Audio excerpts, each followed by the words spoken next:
la 28 de octubre es una organización popular que surge en Puebla en 1976, después de que el gobierno manda a la policía a reprimir a comerciantes que estaban ambulantes en las afueras del entonces Mercado La Victoria, hoy que es un centro comercial.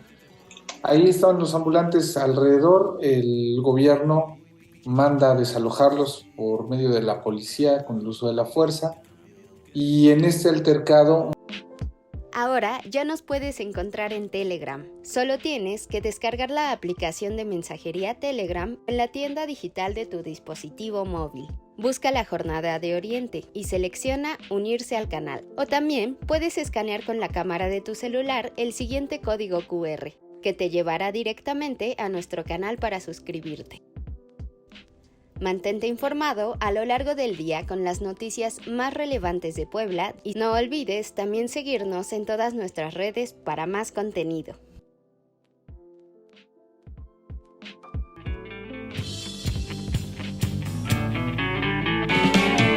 Muere el capital occidentalizado, muere el autoritarismo del Estado, perdón, me vi muy panfletario, es decir... ¿Qué tal? Muy buenas noches. Hoy jueves 27 de octubre del 2022 presentamos la emisión número 97 de Diálogos y Debates, un espacio creado para dialogar sobre temas de la actualidad regional, nacional e internacional y debatir sobre diversos temas que merecen ser puestos en tensión.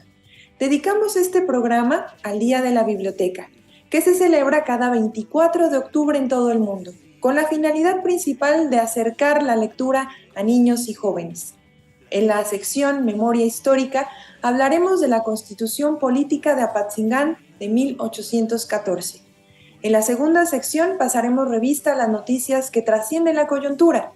En la sección Diálogos y Debates dialogaremos en torno a las manifestaciones públicas de los maestros. ¿Quiénes las mueven? En nuestra sección ¿Qué ver, qué escuchar, qué leer, a dónde ir?, Cori nos va a hablar de la celebración del Día de Muertos. Y vamos a cerrar nuestro programa con la sección de Dialogando con el arte, la cultura, la ciencia y el activismo acerca de la Unión Popular de Vendedores Ambulantes de la 28 de octubre en Puebla. Quédense con nosotros en los próximos 50 minutos y sin más, les invito a recordar la memoria histórica. Es decir, en cada uno vive el cambio que no. El 22 de octubre de 1814, en Apatzingán, Michoacán, se promulgó el Decreto Constitucional para la Libertad de las Américas Mexicana, promulgada en el Congreso del Anáhuac, también conocida como la Constitución de Apatzingán. Esta fue la primera constitución de la nación mexicana. Es, de alguna manera, el acta de nacimiento de nuestro país. En ella se recogen las ideas de la Revolución Francesa, la Constitución de Massachusetts y la Constitución de Cádiz. Estos tres documentos de carácter liberal fueron adaptados al contexto específico del Anáhuac por José María Morelos. López Rayón, Carlos María Bustamante, Andrés Quintana Roo, José Sotero Castañeda, Sixto Verduzco y Manuel Alderete y Soria. Este documento no reconocía la autoridad del rey de España, declaraba ilegal la esclavitud y consideraba a todos los nacidos en el Anáhuac como iguales. En la actualidad, el 22 de octubre de cada año, el Pleno del Congreso del Estado de Michoacán se traslada a la ciudad de Apatzingán a fin de conmemorar en la sección solemne tan memorable suceso el aniversario de la sanción del Decreto Constitucional para la Libertad de las Américas Mexicanas. Bueno, pues ahora... Vaya atrevimiento de considerar a todos iguales. Sí, bueno, la Constitución... Qué irreverente. Bien. ¿Qué habrá dicho el rey? Muy bien. Bueno, pues ahora pasamos a nuestra siguiente sección. Muera el machismo, muera el patriarcado. ¿Qué nos dices, Cori? ¿Qué noticia nos traes el día de hoy? Hola, buenas noches a todos. Bueno, pues una noticia que verdaderamente está salida de los cuentos más surrealistas de nuestro país. Hubo la Feria Internacional del Libro que está auspiciada por el gobierno de España, en el que invitaron a los expresidentes Zedillo y Calderón, y en el que también estuvo, pues obvio, el rey de España y otros tantos actores políticos mexicanos de la ultraderecha. En ella, el expresidente Calderón habló de la falta de democracia en este país que estamos viviendo y que cada día se acerca más una dictadura estratosférica, ¿no? Es ridículo pensar que él hable de democracia cuando se robó la presidencia.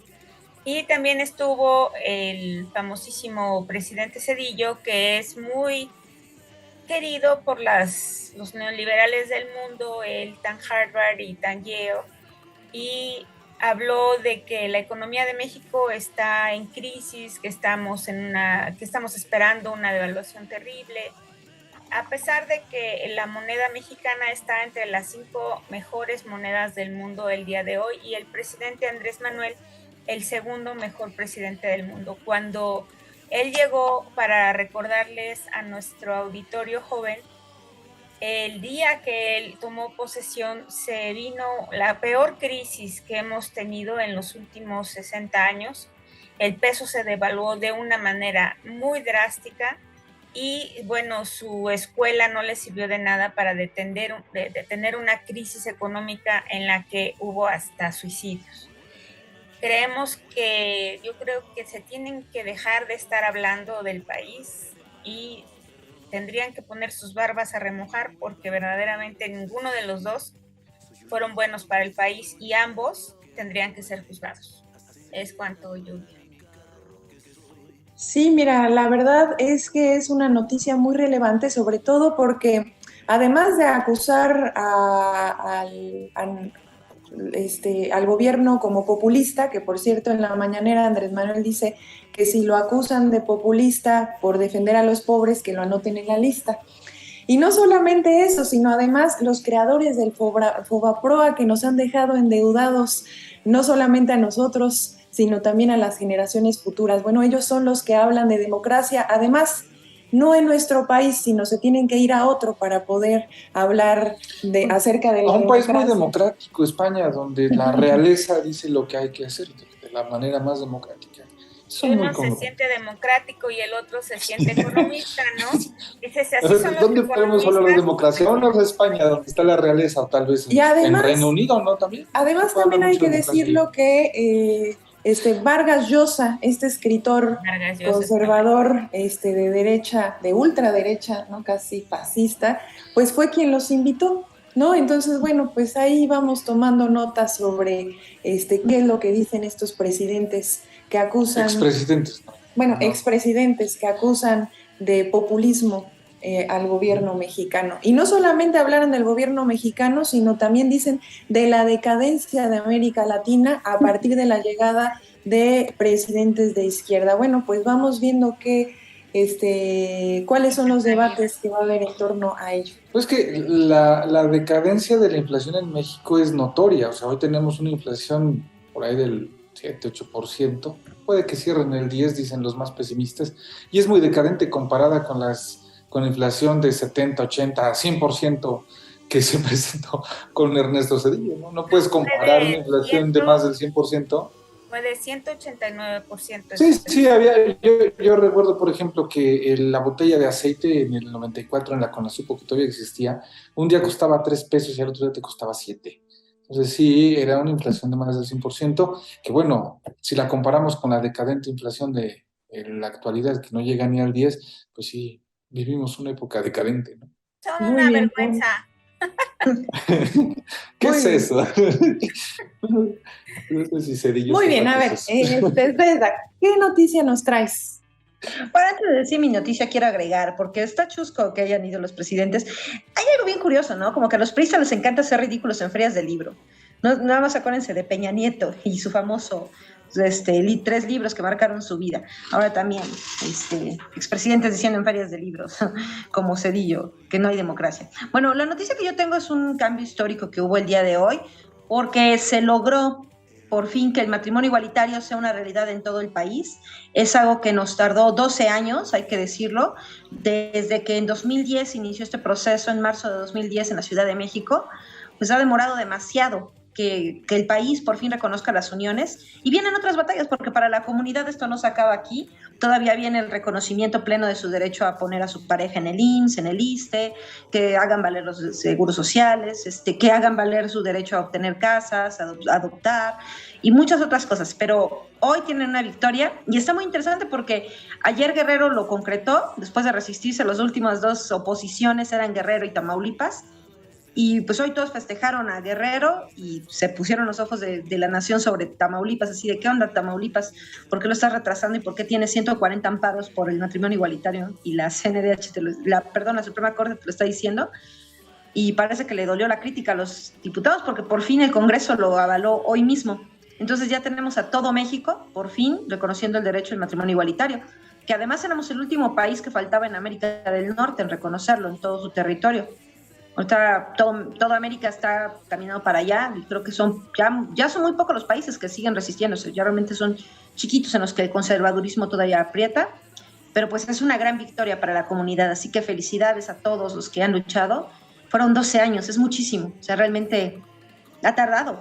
Y poner un contraste, hoy Quintana Roo también logró la despenalización del aborto, que lo hizo en la mañana, después de que el año pasado fuera bateado.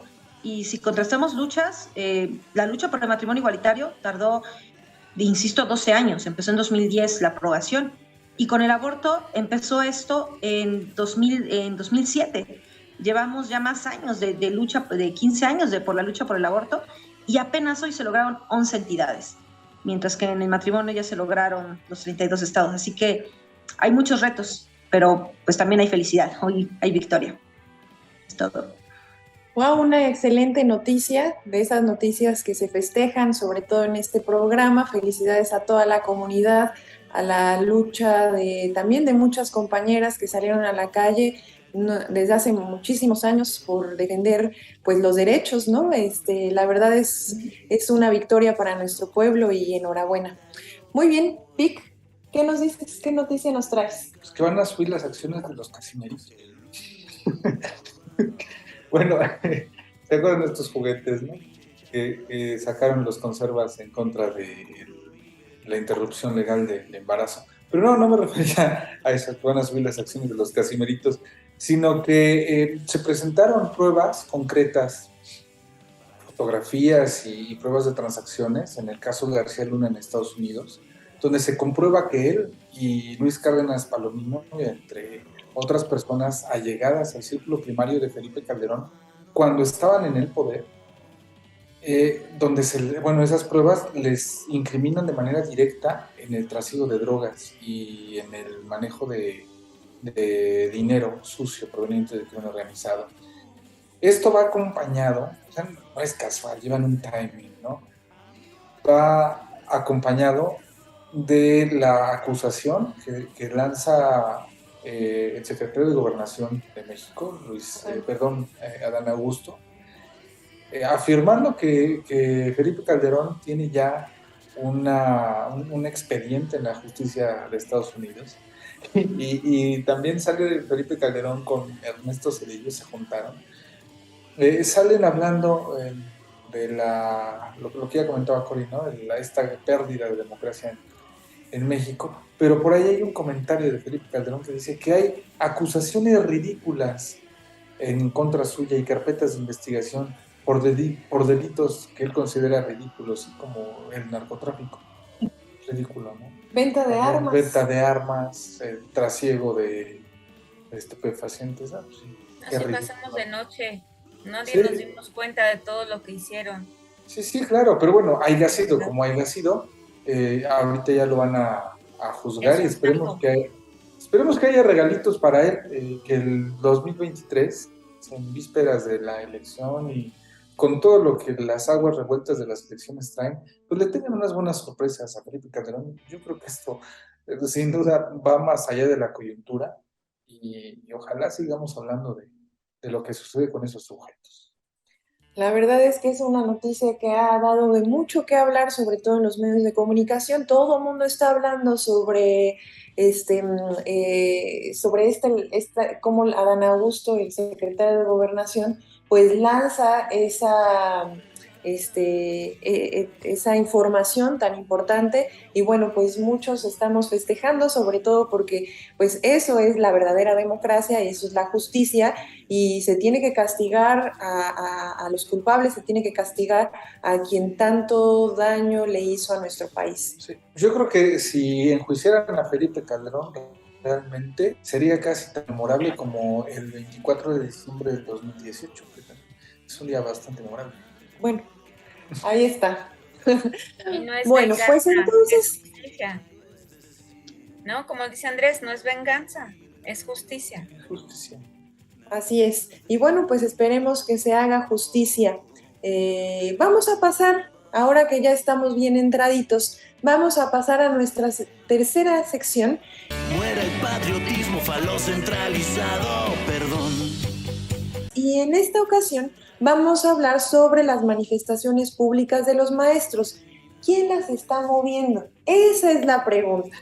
Bueno, pues le vamos a pedir a nuestra compañera Esbezda que nos diga un poquito acerca de cuál es su impresión.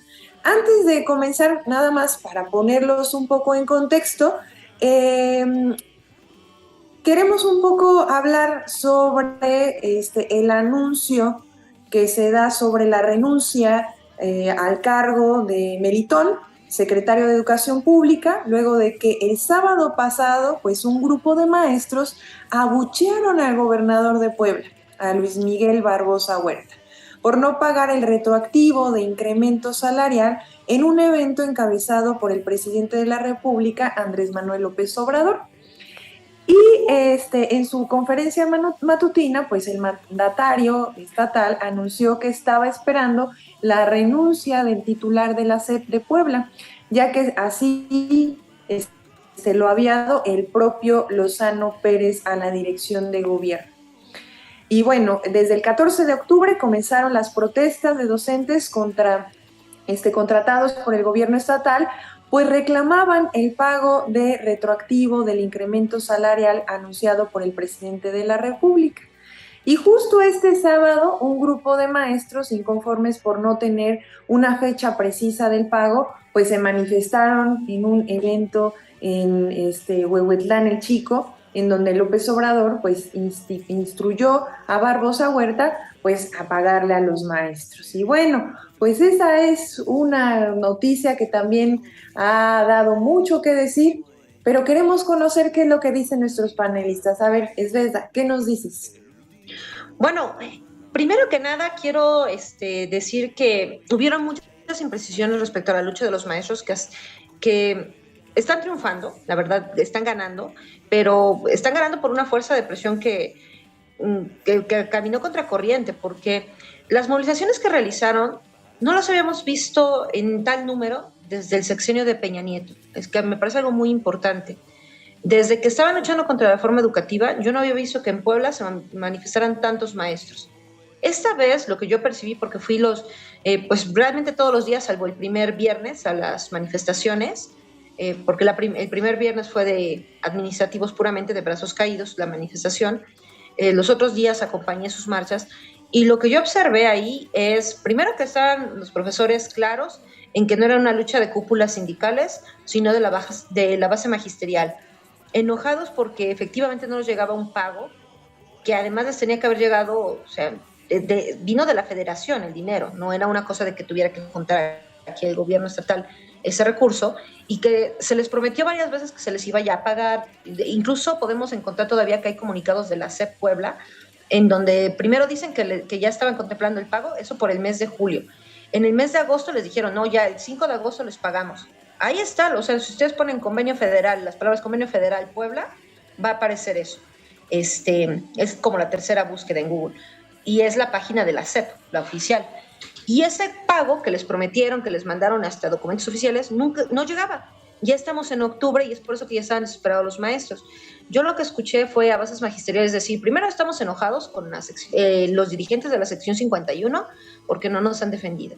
Estamos enojados porque Melitón Lozano se la pasa dándonos largas, vemos que quiere ser gobernador, ya tiene hasta su ejército de bots ahí entre los maestros cada que publica y dice cosas. Hay quienes le echan porras, que por cierto también yo he visto esos bots en acción. He encontrado gente que tiene de amigo en su perfil a Melitón y que está atacando a las normalistas cada que hacen un evento con comentarios sumamente clasistas, groseros, machistas, cosas horribles. Bueno, y también están enojados porque el gobernador Barbosa pues estuvo menospreciando sus movimientos. Les dijo flojos. Esto inició hace 2 viernes. Bueno, esas protestas masivas, porque en realidad ya se habían quejado antes, pero no habían bloqueado calles, no habían hecho ninguna de esas cosas. Y precisamente también por eso los ignoraron. Fue hasta que hicieron esta presión fuerte que por fin les hicieron caso. Y lo que les habían, el primer viernes fue una de brazos caídos y les dijo el gobernador, son flojos, dejaron a los niños, cuando no fueron maestros que protestaron, fueron administrativos, porque también para ellos es ese convenio federal, es un aumento. Que eso fue una decisión de López Obrador, de fortalecimiento al salario, al trabajo, y no les estaba llegando en Puebla, mientras que en otros estados sí. Con algunas excepciones, pero son pocos los estados que no les han pagado. Este fin de semana que acaba de pasar, perdonen, el viernes hubo una manifestación muy intensa, convocada sobre todo por maestros de telesecundarias del interior del estado, que vinieron de comunidades hasta a 5 horas de distancia, y bloquearon el Boulevard 5 de Mayo y fueron casi 10 horas de bloqueo. Y yo me sorprendí de que éramos muy pocos los medios de comunicación ahí. O sea, para movilizaciones tan importantes eso es raro. Y sin embargo, habían pocos presentes. Me parece que es parte del bloqueo que han tenido. Ya el sábado, ese mismo viernes estaban tomando decisiones y dicen unos, ¿saben qué? Vamos a ir a ver a López Obrador, lo dijeron desde el viernes. Va a ir una comitiva mientras otros se manifiestan porque ya habían convocado las primarias para el siguiente día, el sábado. Y tal como lo dijeron, lo hicieron. Mientras unos compañeros fueron a buscar a López Obrador cuando vino a Puebla para hablar directamente con él y preguntarle a López Obrador si es verdad que el dinero no había llegado a Puebla o si ya estaba aquí el dinero de la federación para ellos, que ya se habían ganado. Otros marcharon y marcharon también intenso, eran muchos. Y pues lo que vimos es que el gobernador estaba furioso, gritándoles incluso, diciéndoles señoritos, diciéndoles revoltosos, que además un contraste muy marcado con cómo se vio esta semana con el PRI, porque apenas el lunes estuvo muy contentito en el encuentro de los legisladores del PRI, pero bueno, a los maestros sí les dijo revoltosos y señoritos, y pues lo que se vio es también una cara de reproche de López Obrador, o sea, claramente sí estaba criticando lo que pasó, y hoy, este programa se transmite mañana, pues el gobernador anunció que los maestros ganaron, les va a dar por fin su dinero, pues, como un recuento de lo que ha pasado. Gracias, Esbezda. Cori, ¿qué nos dices? Pues sí, como muy bien dice Esbezda, este asunto tiene ya muchos meses en el que el gobernador literalmente se ha negado a pagarle a los maestros de Puebla. Esto es, yo creo que una corriente o algo que se trae de los priistas de hace mucho, de cómo han manejado al gremio y cómo, por más que se han tratado de hacer reformas laborales que beneficien a los maestros, estas siempre se quedan de alguna manera cortas, y es por eso que el presidente pues estaba muy molesto, porque el presidente mandó una cantidad aproximada de 345 millones de pesos a Puebla exclusivamente para la administración y para los maestros, la administración educativa y para los maestros. De ahí 224 millones de pesos iban a ser nada más para liquidarles a los maestros sus salarios caídos, el aumento que se les había prometido desde enero y pues todo lo que se les debe hasta el día de hoy, más las prestaciones del fin de año. Y el señor pues se lo quería quedar. Es verdaderamente preocupante que tenga que ir el presidente a jalarle las orejas a los gobernadores en todos los sentidos y en todos los temas para que estos actúen. Los conservadores se quejan mucho de que no quieren una dictadura, ¿no? Y acusan a Andrés Manuel de ser un dictador. Pero él no es un dictador, él es un federalista y les está dando el dinero a las entidades federales para que ellas los repartan. Estamos hablando de lo mismo en Guanajuato, de lo mismo en Jalisco. Los problemas de los maestros han sido problemas ancestrales en los que no podemos pasar de estas prebendas y estos clientelismos, ¿no? Le estaban gritando en estas manifestaciones a Roque, al líder de la sección 51 del CENTE de Puebla, pues que les diera su dinero porque pues parecía que había hecho alguna negociación ahí. Yo creo que qué bueno que ya este jueves les van a pagar, esperemos que así sea, y pues que si no, que la lucha siga, porque los maestros deberían de estar mejor pagados para empezar, y el hecho de que no te paguen un año entero, pues verdaderamente es una grosería, es ilegal, es hasta criminal. Es cuanto, Lluvia. Muchas gracias, Cori. Vic, ¿qué nos dices? Bueno, siguiendo un poco la pregunta, porque se nos pasó, ¿no? ¿De qué los mueve? Sí, sin duda, en primera instancia, la necesidad, porque pues hay una necesidad económica en todas las personas que vivimos en el sistema capitalista, ¿no? Y sobre todo en la crisis coyuntural actual, no de México, sino a nivel mundial. Pero me refiero además de esa necesidad que todos tenemos de recursos, que difícilmente en la política mexicana se puede hablar de sucesos espontáneos, ¿no? Y sobre todo cuando son de esta magnitud, una estructura como la estructura magisterial, desde mi punto de vista, difícilmente se puede mover de manera espontánea, porque hay controles muy rígidos a su interior, y al menos desde mi punto de vista no ha sido precisamente la disidencia histórica la que ha influido en las movilizaciones, porque ya en otras ocasiones esta disidencia histórica, hablo de la CENTE, por ejemplo, ha convocado, y para lograr tener el impacto que han tenido las marchas actualmente, necesitan un trabajo político muy profundo y que les lleva más tiempo. Y esto pareció ser muy rápido y como salido de la nada. Entonces aquí yo al menos no tengo una respuesta respecto a quién les mueve, pero tampoco tengo dudas de que existen agentes o sujetos con capacidad de agencia dentro de las estructuras magisteriales que tienen pues sí, el interés en generar algún tipo de movilización al interior del magisterio, y que de alguna forma están ejerciendo una pinza, desestabilizando a los líderes sindicales locales, porque además es muy local. Los profes normalmente se mueven de forma corporativa en varios estados, por lo menos los más combativos: Oaxaca, Chiapas, Ciudad de México con la sección 9, Michoacán, pero esta ocasión fue en Puebla. Y insisto, no solo desde la parte históricamente disidente, sino desde varios sectores que no se caracterizan por la disidencia. Y cuestionan no únicamente a la dirigencia sindical, sino que, bueno, cuestionan ahí un ejercicio de parte del gobierno del estado en el sentido de que no se les especificaba o no se cumplía con ciertos acuerdos del otorgamiento del retroactivo, que ya se había dado entendiendo que hay una parte de ese retroactivo que iba a ser financiada por el gobierno del estado, y por esa razón, o en eso se excusa el gobierno de no haberla otorgado de acuerdo a lo que habían pactado, porque no tenían disponibilidad de recursos. Ahí pues necesitaría uno ser secretario de Finanzas para saber, ¿no?, si era real.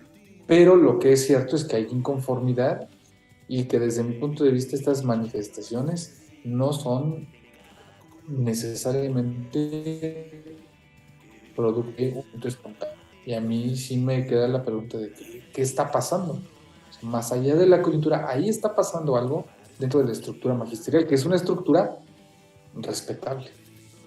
O sea, un profe es un agente político, es un actor político dentro de cada comunidad, que tiene contacto directo con estudiantes y con los padres de familia.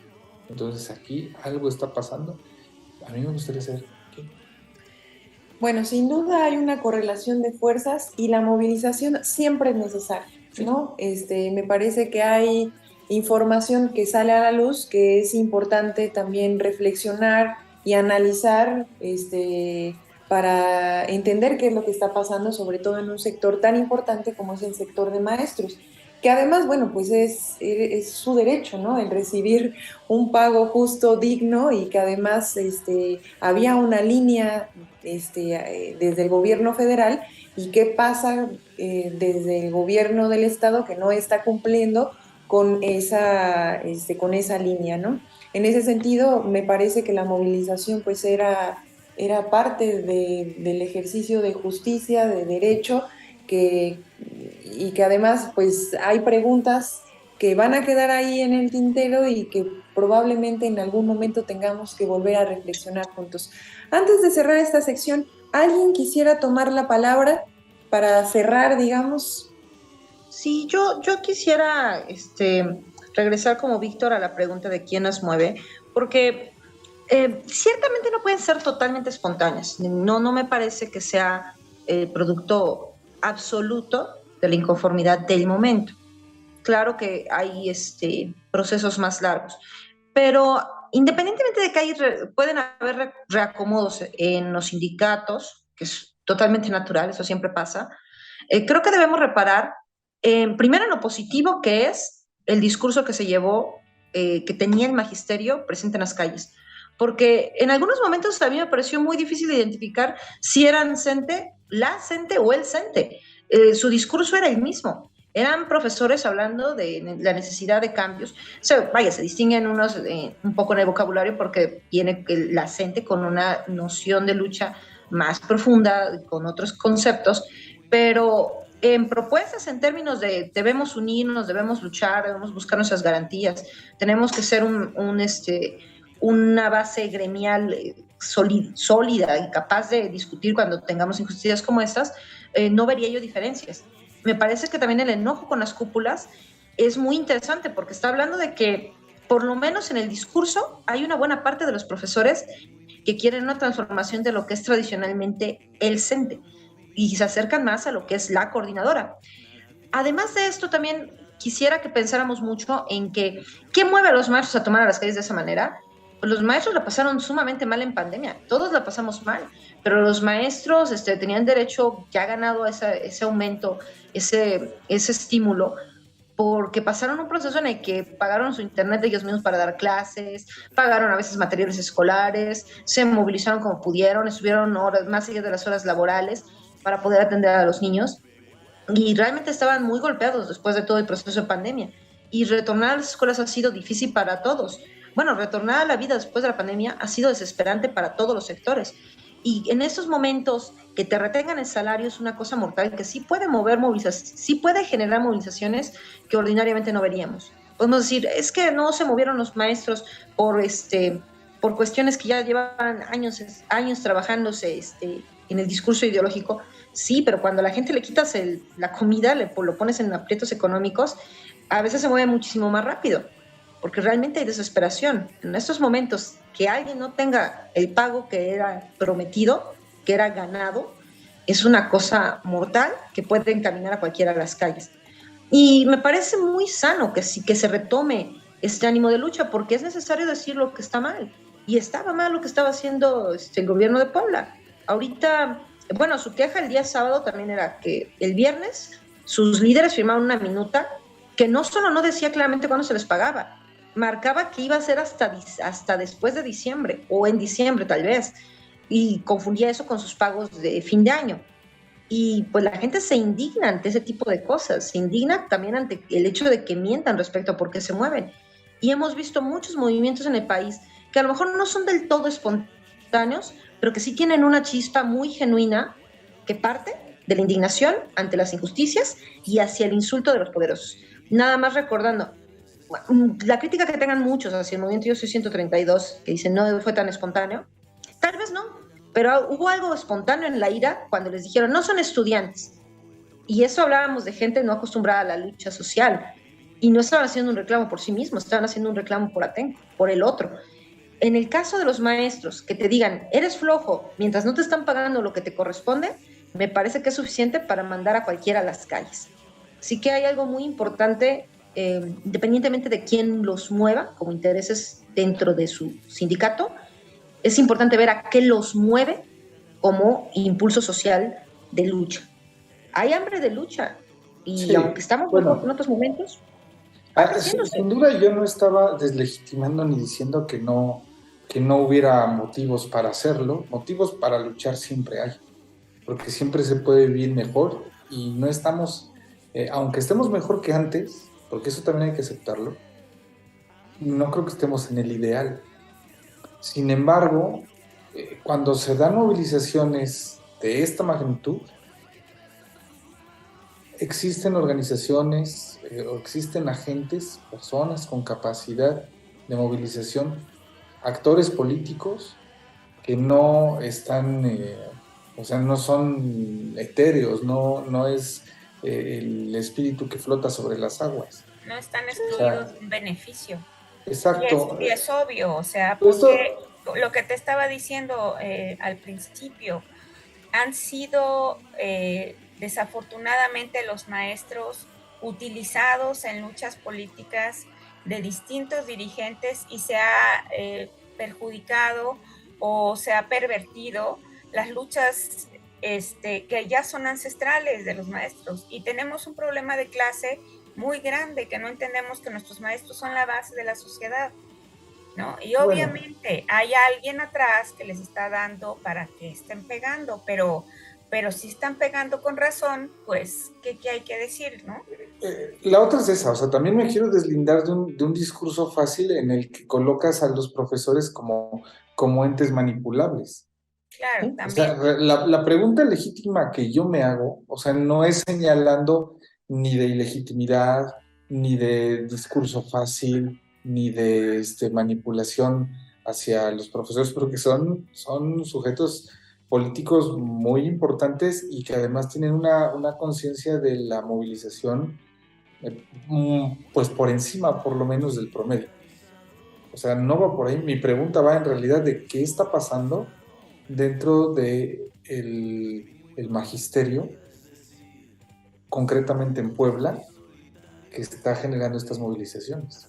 O sea, no lo vería ni tan simple como algo espontáneo, ni tampoco tan maquiavélico. O sea, mi pregunta es legítima. Bueno, lo cierto es que hay una corcholata menos. Eso sí, Sí. eso digamos es lo que tenemos claridad, es que Exactamente. hay una corcholata menos. Y bueno, es cierto lo que decía Esbelda, se estaba posicionando, estaba moviendo a muchísima gente, se estaba moviendo muchísimo en redes sociales y había un posicionamiento ya abierto de querer ser gobernador. Y bueno, con esto, pues Que se uno se nos va. pregunta de dónde viene también, ¿no? Así es. ¿Sí? Que creo que eso sí queda contestado. Bueno, pues entonces en algún momento seguiremos reflexionando sobre este tema, un tema muy interesante, pero bueno, el tiempo es muy apreciado en redes sociales, así que nos vamos a nuestra siguiente sección, a nuestra cuarta sección. Suelo dormir. Y en esta ocasión, Cori nos va a hablar acerca de una celebración importantísima para nuestro país, que es la celebración del Día de Muertos. ¿Qué nos dices, Cori? Bueno, pues empezar a platicarles de quién es el señor de los muertos. Mictlantecutli es el señor de Mictlán, que para nosotros, para nuestros ancestros, será el recinto de los difuntos, pero no de cualquier difunto, sino de aquellos que se fueron del mundo por alguna razón específica. Las ánimas de los difuntos que iban al infierno no son lo que morían de enfermedad, ahora fuesen señores principales o gente baja. Pero no nada más ellos iban a Mictlán. Nosotros tenemos una gran tradición y empezamos a celebrar el Día de Muertos desde el día de hoy, el 27 de octubre se celebra para quienes tuvieron mascotas que ya fallecieron, animales en general. Esto es porque para nosotros los aztecas, nuestra raza, piensa que los animales tienen conciencia y pues son seres, ¿no? El 28 de octubre para las personas que mueren en un accidente de forma trágica. El 29 para recordar a las personas que murieron ahogadas. Y eso es muy importante porque el agua es un elemento muy significativo en la cultura azteca. El 30 de octubre se destina a los olvidados, a los que no tienen familia, que los recuerde. Eso es algo muy lindo, porque bueno, siempre va a haber alguien que pues ya perdió a todos sus seres queridos. Y el que es más común y el que conocemos más, el día 1 de noviembre para recordar a los niños, a las altas almas, a los menores de 12 años, y el 2 de noviembre al Día de Todos los Muertos. Esta es un sincretismo que estos 2 días ya es un sincretismo muy católico, entre católico y azteca, en el que la gente pone sus ofrendas. Bueno, pues los invitamos a las ofrendas. Van a ver en todos los pueblos más bonitos de México, en Puebla, por supuesto, en Cholula hacen un altar hermoso, en Xochimilco hay las chinampas y las velas y los cantos. Hoy en la Ciudad de México también se puso un mega altar que dicen que está muy bonito, y pues yo los invito a continuar la tradición, a celebrarla y a enseñarle a los niños la importancia que tienen nuestros ancestros. Es cuanto yo. Muy bien, sin duda un día, bueno, muchos días que pasamos recordando a estos seres queridos que regresan para recordarnos lo bello que es vivir, pero también recordarnos la finitud de la existencia. Así que de esta existencia tenemos que hacer algo importante, ¿no? Y no solamente eso, también recordarles que en Huaquechula hay recorridos aquí en Puebla, un pueblo lleno de magia en ese sentido, altares impresionantes, hermosos, y bueno, como también recordar que en los panteones también hay una bonita celebración y se recuerdan a nuestros seres queridos. Vamos a recordarlos, vamos a visitarlos y vamos a visitar y bueno, pues vamos a nuestra siguiente sección.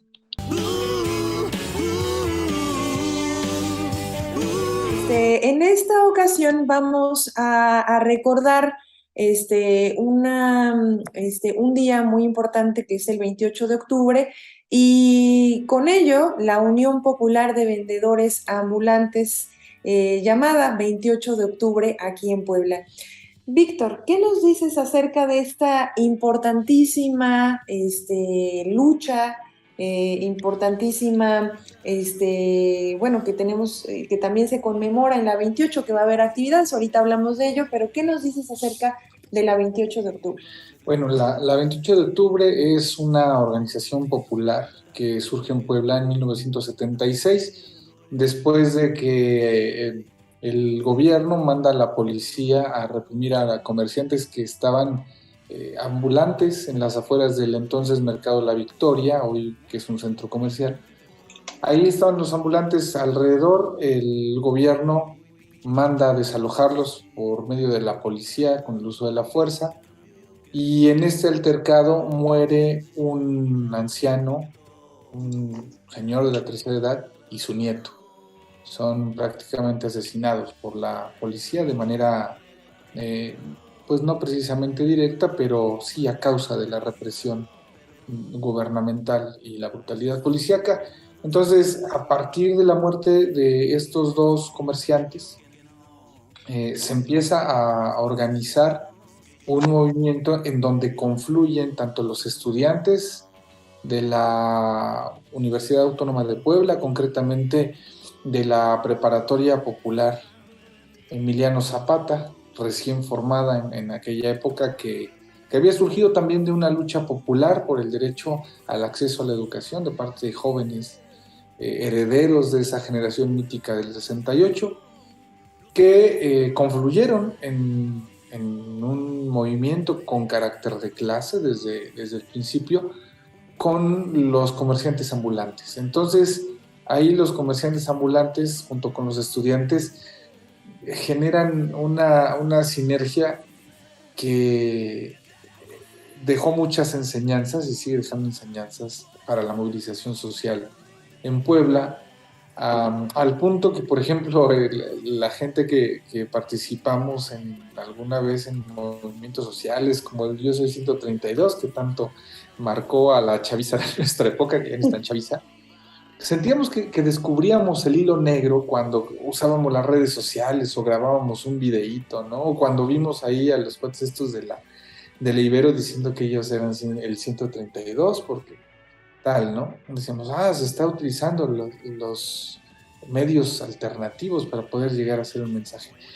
Y en esa búsqueda de documental de lo que había ocurrido con las luchas anteriores, nos topamos con un documental grabado con una de esas cámaras bastante difíciles de transportar, de mover y de manejar, en el año 76, que habían hecho los estudiantes de la universidad, los estudiantes que se movían dentro de la Universidad Autónoma de Puebla, y que habían hecho un documental, por cierto, bastante bien hecho, que está en el archivo histórico de la universidad, y hablaban de lo que sucedía en la 28 de octubre. Entonces, a partir de ahí, pues hay estudiantes que se quedaron a trabajar de manera directa en la organización.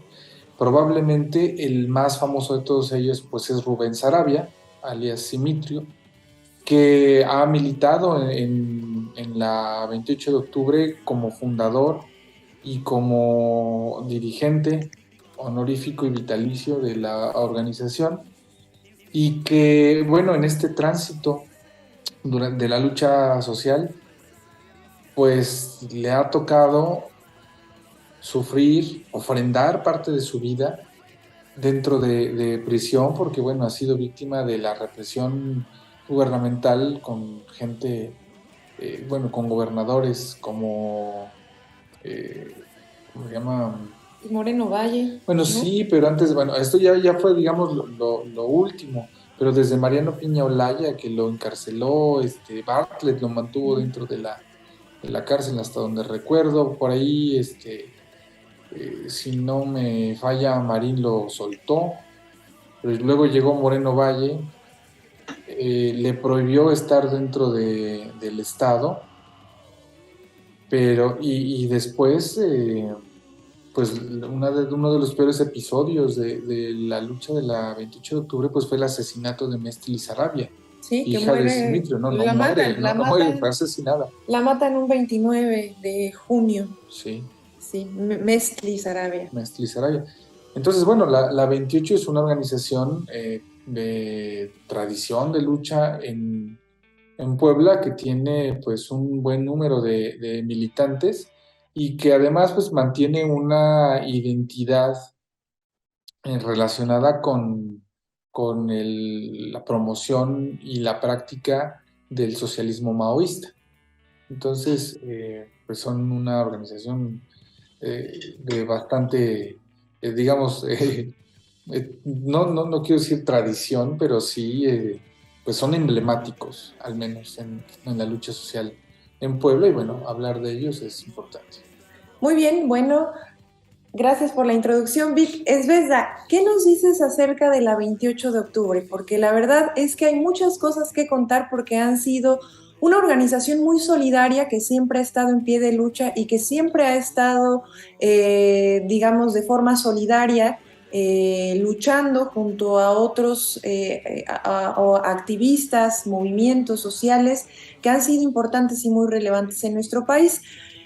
¿Qué nos dices de la 28 de octubre como referente, ¿no? Porque ha sido un referente en la lucha, no solamente de nuestro municipio, del estado, sino también a nivel nacional. Me parece que ha sentado un precedente muy importante. ¿Qué nos dices, Esbezda?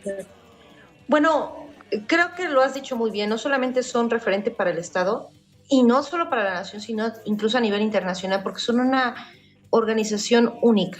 Son diversos, interesantes, históricos, y yo quisiera hablar un poco desde la experiencia, desde cómo lo observamos, quienes no pertenecemos a ella, pero la admiramos profundamente, porque merece ser reconocida en toda su amplitud y en el amor que genera también, en la admiración que despierta una organización como esta. Yo recuerdo, por ejemplo, en 2012, mencionando Yo Soy 132, que fue en octubre, el 2 de octubre, fue una marcha importante que salieron muchos universitarios y había un gran ánimo porque se estaban retomando estas movilizaciones enormes que en otros años habían, pero habían bajado bastante. Ese 2 de octubre se revitalizó mucho, mucho la lucha estudiantil. Había un gran entusiasmo en el Zócalo de Puebla y de repente empieza a llegar la 28 de octubre y lo que era ánimo se volvió sorpresa mucho mayor, porque era un contingente enorme. Parecía un desfile triunfal de algún país. O sea, se veía magnífico la manera en que llegaron las banderas de la 28, llegaron los carros, el sonido de señalando que estaban contentos también de que hubiera lucha ese año, que particularmente ese 2 de octubre estuviera tan movido, tan lleno de estudiantes. Yo recuerdo que me impresionó también, a mí siempre me gusta ver en las movilizaciones sociales a los perritos, y la 28 llevaba, que además le decían sector perro, todavía lo dicen, hasta lo vocean, dicen, ahí viene el sector perro, venían sus perritos acompañando, que estaban gorditos, porque además comen ahí su pollo, sus carnitas, cuidando, todos animados, y fue un momento muy, muy impactante ver a la 28, que, bueno, ya la había yo visto moverse antes, pero en ese momento sumándose a la lucha como de ahí vienen los viejos gigantes. Y esa capacidad de impactar como leyenda es algo muy importante, porque tiene muchos caracteres que de verdad parecerían literarios, pero son reales. Y son realidades que cultivan clases populares en lucha permanente. Recientemente, la semana pasada, fui a hacer una entrevista con las mujeres de la 28 de octubre, con Quetzal y con Rita Amador, y platicar con otras compañeras. Y la cantidad de historias no se acaba. Es impresionante que la 28 nunca terminas de escuchar cuántas cosas hay, porque son cientos de comerciantes. Unos ya no están, otros han movido a otros lados, ya murieron. Me estaban contando de compañeras que murieron en la lucha, de mujeres que además sus historias a veces no son tan resaltadas, y que es muy importante, que tienen que vencer incluso machismos dentro de la propia organización, porque hay muchas cosas que se tienen que transformar. Y esa es una organización también muy importante, porque siempre está en estudio. Y eso es algo que no cualquiera puede tener. El siempre estar evaluándose, el siempre estar diciendo cómo vamos a cambiar, cómo vamos a ser más amplios, cómo vamos a entender la lucha de la izquierda para que verdaderamente triunfe, para que siga siendo legítima. Ahora, ¿cuál es la nueva necesidad? Eso es algo que ellos tienen y que es difícil de conservar, considerando que están en una situación de jugarse el día a día en la venta, que es de verdad una aventura. O sea, lo que significa para un comerciante el tener que balancear, ir a marchar, con tener que atender su puesto, y que si dejar un puesto para un comerciante significa la vida o la muerte. Es algo muy impactante que debemos tener presente, que la 28 no es una organización cualquiera, es una organización que además ha abrazado a muchas otras luchas, ha permitido que vayan movimientos por el medio ambiente, movimientos políticos, movimientos estudiantiles, siempre es cálida, siempre es solidaria. Es algo muy importante que tenemos que recordar de la 28.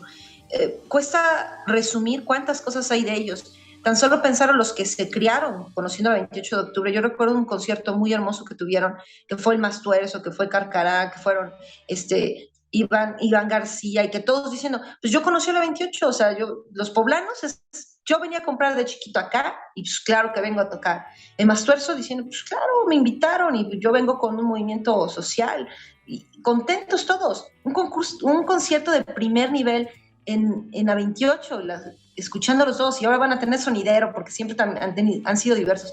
Es una organización muy importante, muy interesante, y creo que es difícil acabar de explorar todos los matices que tiene, porque no es solamente la historia de la lucha de izquierda, sino también de la lucha de transformación de personas que fueron descubriendo a la marcha de sus necesidades lo que significa ser de izquierda, y otros que todavía siguen asimilándolo, y otros que están batallando ahora con contagiarlo a las nuevas generaciones, que no es un reto fácil. Hay muchas cosas, y creo que lo que se debe decir principalmente es que toda la admiración y respeto a la 28 de octubre. Sin duda, la 28 de octubre ha sido un referente a nivel, pues como decía, ¿no? A nivel nacional y también a nivel estatal, que ha formado a muchas generaciones, y que muchas generaciones hemos aprendido muchísimo acerca de la lucha, digamos, de abajo, ¿no? De esta lucha que genera una formación política con la práctica, pero también con estos ideales de construir un futuro mejor.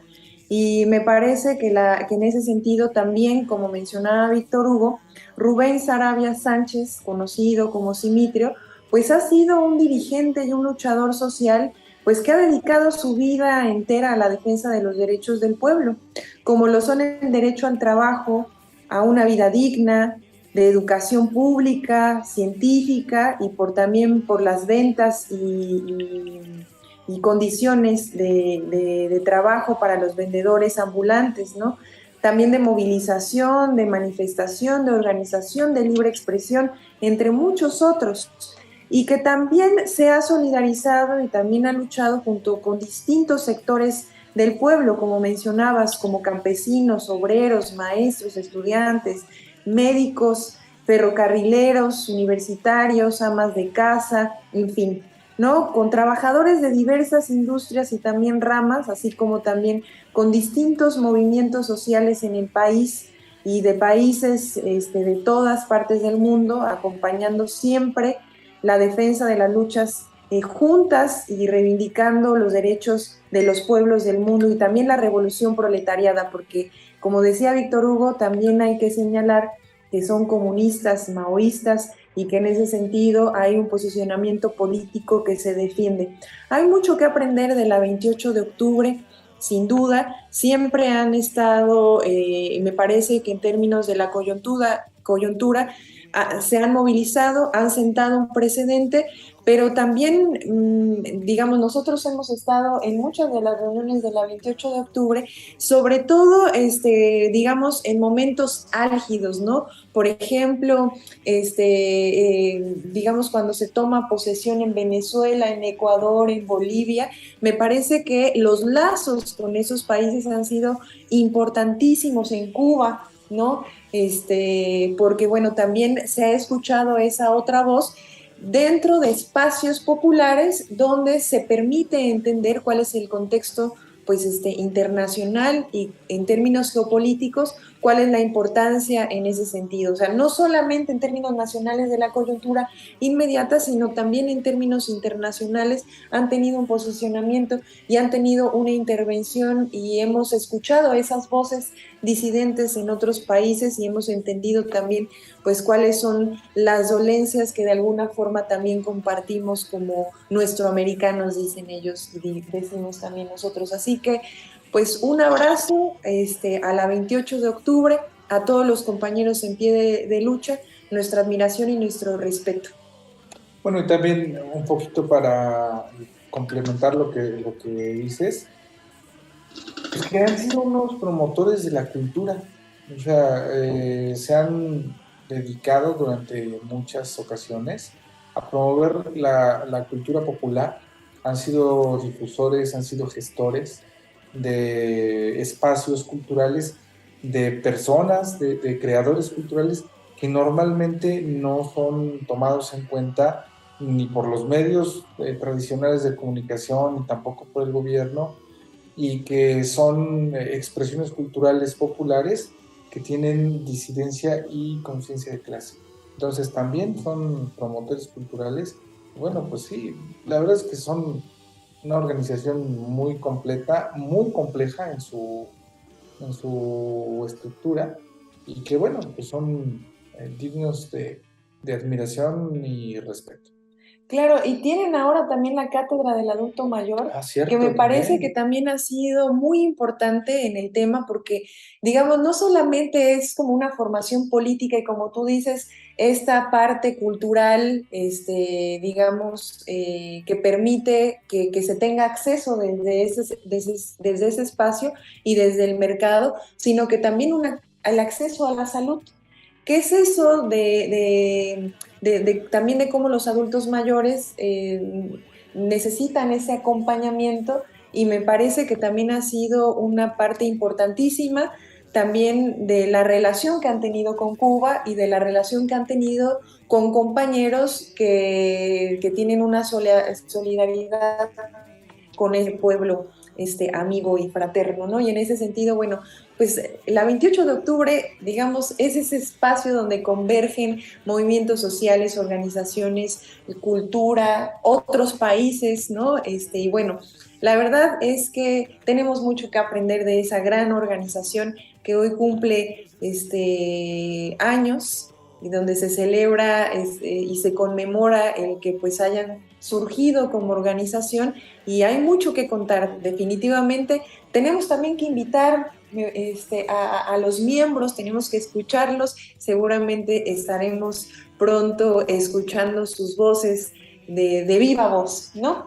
Y muy bien, pues se nos acaba de terminar ya el programa. Agradecemos a cada uno de la gente que nos está compartiendo, que nos da like, que nos está mirando en vivo y también que nos está compartiendo después de varios días. Así que muchísimas gracias. Un saludo a Geo en los controles, un abrazo a nuestro compañero Marco, que no pudo asistir porque cumplió años, así que ahora está festejando con el mariachi seguramente y con esos grandes y exóticos platillos que siempre nos platica. Así que un fuerte abrazo, compañero Marco, que la pases muy bien. Y bueno, un saludo a todos nuestros escuchas, perdón. Nos despedimos de este programa número 97. Los esperamos el próximo jueves en punto de las 7. Que estén bien. Adiós. Hasta luego.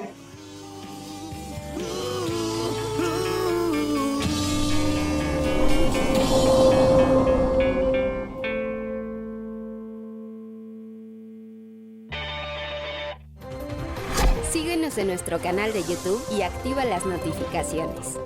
Puedes hacerlo desde la aplicación o escaneando el siguiente código QR que te llevará directamente a nuestro canal para suscribirte. Mantente informado sobre los acontecimientos más importantes a nivel local, nacional e internacional. Y accede a nuestras secciones de análisis y opinión, con periodismo de calidad del día a día. Recuerda darle me gusta y compartir a nuestros contenidos. Y no olvides seguirnos en todas nuestras redes sociales.